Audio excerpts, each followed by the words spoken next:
ఈయన ఒక చెట్టు చూపిస్తారంట, వాన రావడానికి సపరేట్గా పూజ చేస్తారంట ఆ చెట్టుకి.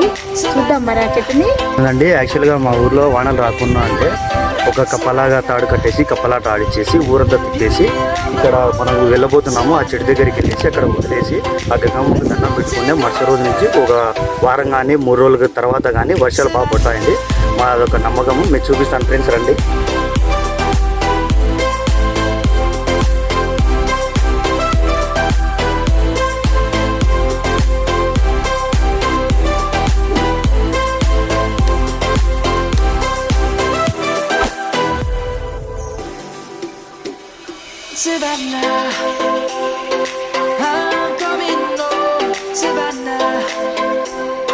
ఇదేనండి మా ఊరు గోపవరం, పొద్దుటూరు మండలము. ఇక్కడ వచ్చేసి ఊర్లో కప్పలాటలంతా ఆడించిన తర్వాత ఇక్కడికి వచ్చేసి ఆ కప్పలో కుండలలో పెట్టిన కప్పను బయటికి తీసేసి వదిలేసి ఇక పొలాల్లోకి వదిలేస్తాము.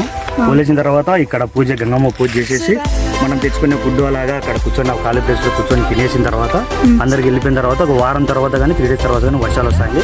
అది మా గ్రామంలో ప్రతి ఒక్కరు నమ్ముతారు. అదేవిధంగా ఇది ఏం చెట్టు అసలు? జమ్మి చెట్టు.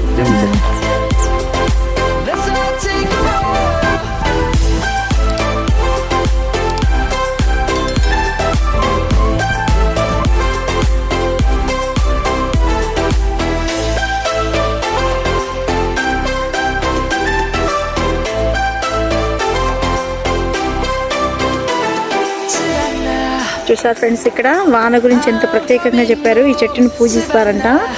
ఇక్కడ గోపవరం ఊరండి ఇది. అంటే పొద్దుటూరికి 5 kilometers ఉందండి ఇది. చూసారు ఫ్రెండ్స్, ఈ వీడియో నచ్చితే లైక్ చేయండి, షేర్ చేయండి, సబ్స్క్రైబ్ చేయండి, బెల్ బటన్ ప్రెస్ చేయండి ఫ్రెండ్స్. బాయ్.